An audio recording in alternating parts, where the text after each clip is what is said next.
The Marsh Affinity team has a unique proposition for the insurance industry.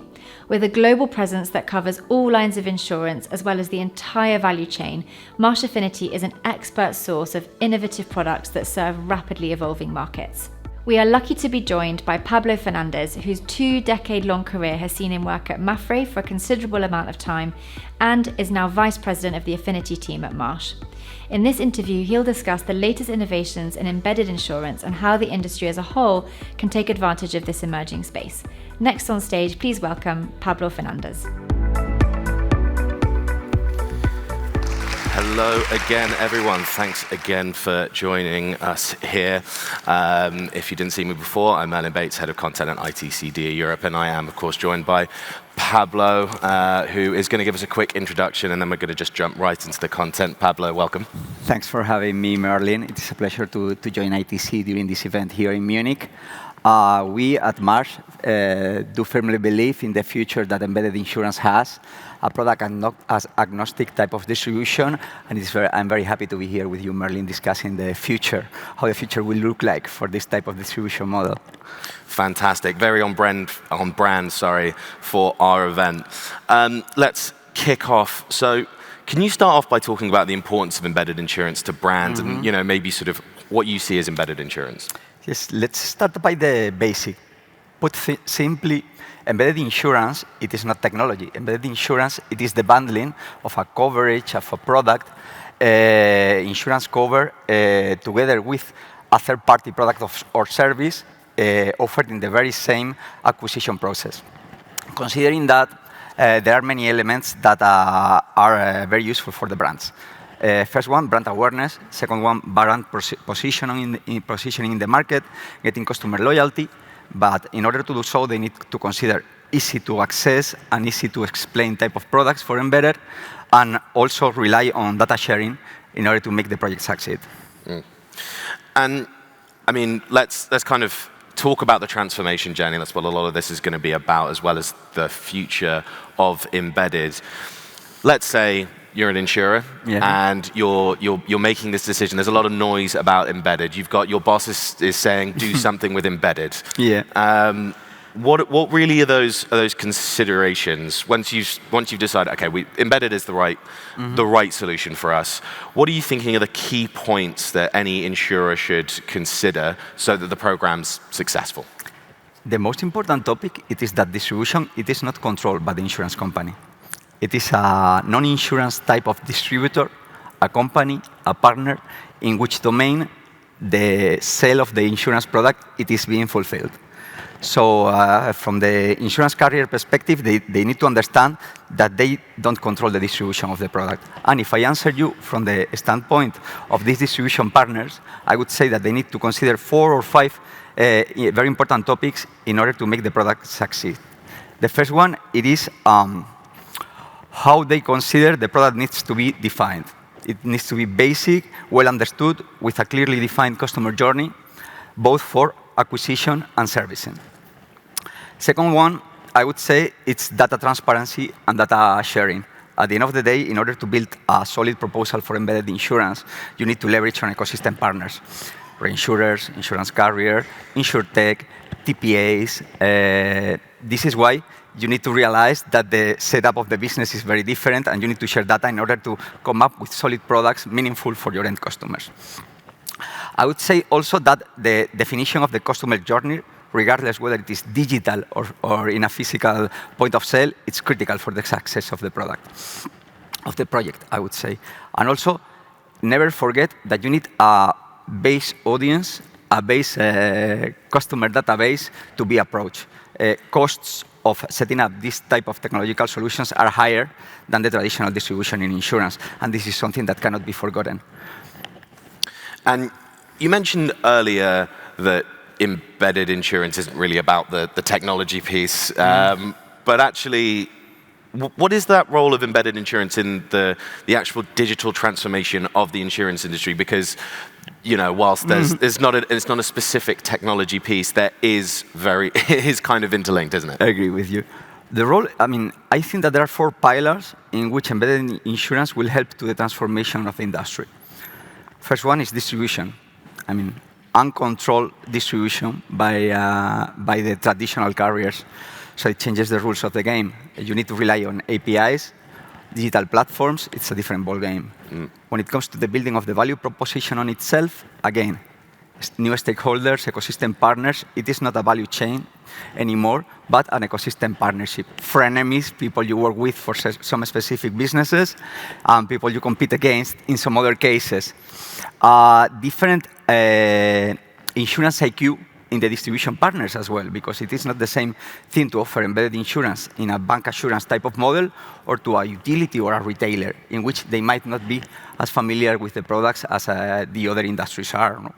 So I was saying distribution, value proposition, business model, you need to share with others. It's no longer a win-win, but a win-win-win, I would say, type of distribution model. And for sure, the last but not the least, data sharing. If you're not eager to share data, it's better that you consider other ways to make your business grow and not leverage on embedded insurance. Well, we have to be careful about mentioning data sharing in Germany. We are in the home of GDPR. I'm not saying how. I'm saying that this is something to be considered. Yeah, maybe a little grain of salt to come with the data sharing piece there. Let's say, earlier we mentioned, what are the key considerations and why that's important. But let's sort of break it down into the most basic steps. You've made that decision. You know that embedded is going to be the next big project for your team, maybe even company-wide. Can you talk about how many steps there are, what those steps are, when you're going from sort of inception to completion? There's no magic formula. But still, some tips I can share with you based on our own experience in Marsh Affinity. The initial step is to make sure that you have the right partners to run the business. As embedded insurance, it is like an agnostic type of product-oriented distribution model. You need to consider the carrier or the reinsurer you want to work with, the TPA if needed, and also the insurtech. In some cases, an insurtech can play several roles. In some others, only tech provider. No? So once you make fit the different pieces of the puzzle with like an out-of-the-box type of solution, you approach these distribution partners.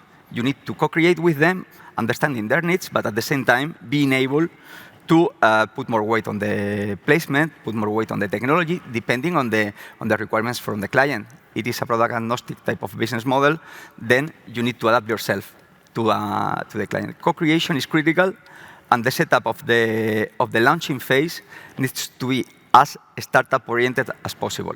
It is not always possible because you are talking to incumbents, to traditional companies in most of the cases. So you need to learn while driving what their restrictions in terms of innovations are, their restrictions in terms of technology are, and also try to make it fit according to an agile way of working.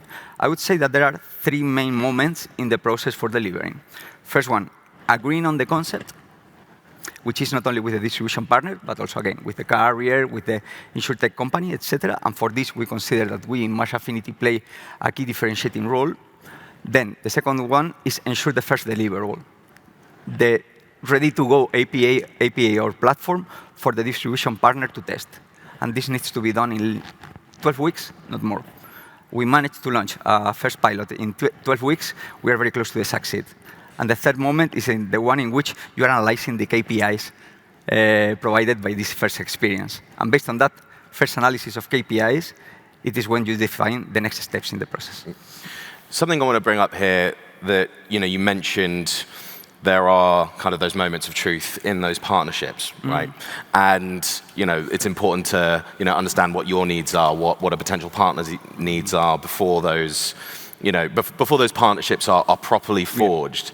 But we are at a transformation event. It's very much about partnership. It's a big part of it here. I mean, if you are starting to run into challenges, well, let's even take it a step back. How do you start to avoid those challenges of kind of partnerships and integration? And if those challenges are arising, is there a way of navigating those as well? Yes. I mean, there are different levels of sophistication you can get in embedded insurance. And learning from your distribution partner, you need to be able to come up with A, B, or C proposal based on the level of insurance IQ they have, technological maturity, and the size of the client database that they have. No?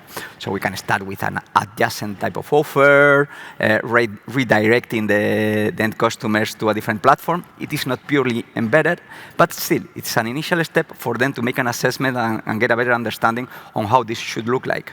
Then you can go for optional types of distribution models, embedding the product, but leaving the floor to the end user to decide whether they want to acquire the insurance together with the main good they are purchasing or not, and the full embedded, which is the model we recommend, because the clients will leave the floor to us and to our technological partners to build the integrated solution, and the product will not only be embedded product-wise, but also price-wise.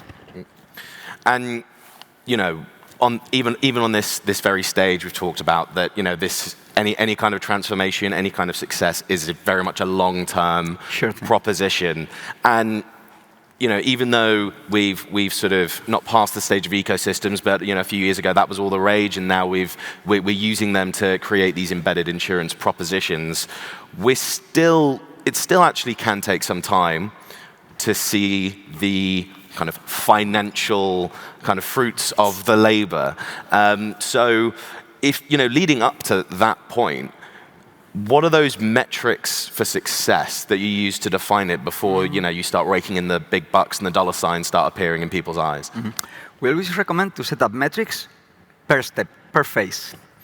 First one is to make sure that in a design sprint, we are able to come up with the integrated solution, product, price, partners, in less than 8 weeks. And this is the critical step 0, I would say, of the project. Second one is to ensure that the delivery of the platform or the IPA integration in less than 8 weeks, meaning by that 4 months, more or less, to make sure that you are ready to go. You need to go through this, pave this way, and go through these steps necessarily if you want to make the product succeed. And then, depending on the size of the customer base, we can set up KPIs regarding conversion, based on the total database, KPIs regarding on gross written premium, and especially important, those KPIs related to the service. We need to approach the end customers, regardless whether they have gone through a claim handling process or not, to understand whether they found the product attractive, the service delivery interesting, etc. Because many of the time, the companies, they focus only on those having issues. We need to understand how relevant the experience and the product was also for those not having issues with insurance.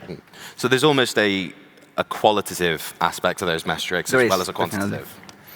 And let's say we are a few years into the future now. What do you think the time frame looks like? And go into why you think this is as well.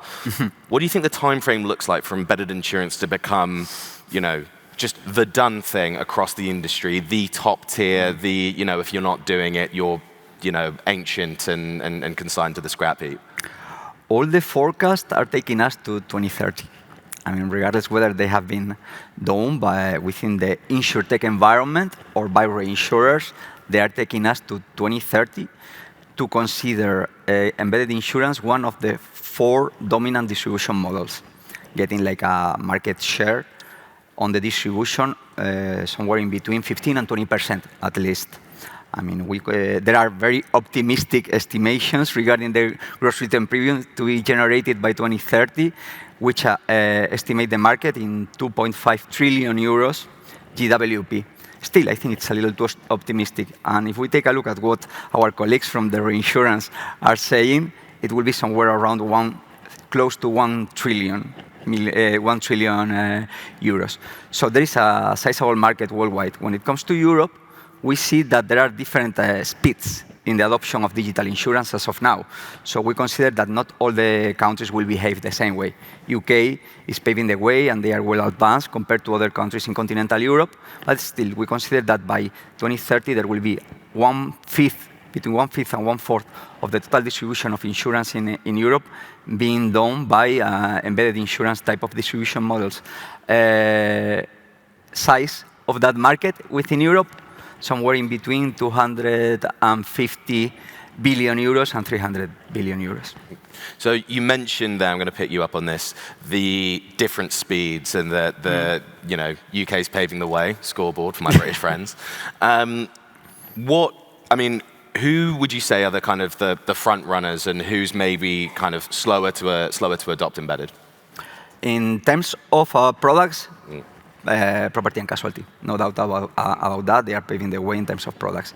In terms of countries, Germany is one of those setting the most businesses. They are leaders in Europe as well, so they are like building capacity for other countries surrounding Germany. It is true that in France we have seen very, very interesting distribution models leveraging on embedded as well, and I would say that Italy has also a very interesting market together with Spain. And just finally to take us home, what's that kind of final takeaway so far from the Marsh Affinity experience of this? Because I know this is something that worldwide you guys are working on quite heavily. So what's that kind of final kind of slogan, catchphrase, if you will? We learned a lot from our colleagues in Asia, where we started launching this type of embedded insurance programs back in the time, like 5 years ago. It was the first time we touched base with a solution of this kind. Not very sophisticated, but still embedded. I would say that C-level sponsorship, it is always a must-have because you need to understand that the cost structure of this type of deals is different. So they need to understand that sometimes they need to get less profit, less margin out of each operation compared to the traditional type of insurance which is being conducted, but this is the only way to go. There's small people sharing, so you need to assume that you will get less percentage out of the operation, but still you will run a profitable business. This is very important. I like to think as well that incumbents are learning fast, and they are agilizing themselves in a way that they are getting close. They will never be like a startup, but they are acting faster. Meaning by that we can reduce and be more aggressive on the execution times for this type of projects. And the third thing that I am realizing is that embedded insurance is in a way democratizing the access to insurance coverage. So at the end of the day, it's asset protection, it provides financial wellness to end customers. So it is not only a good business to ensure an increase on profitability on margins for insurers, but also a way of delivering protection and minimizing the impact of losses in the overall population in Europe and worldwide as well. Fantastic stuff. Well, Pablo, thanks so much for your time. Thanks for joining us. Yeah, real pleasure. We've got a networking break now, so do go and grab a coffee and some lunch, and we'll see you back here in just a short while. Thanks very much. Thank you.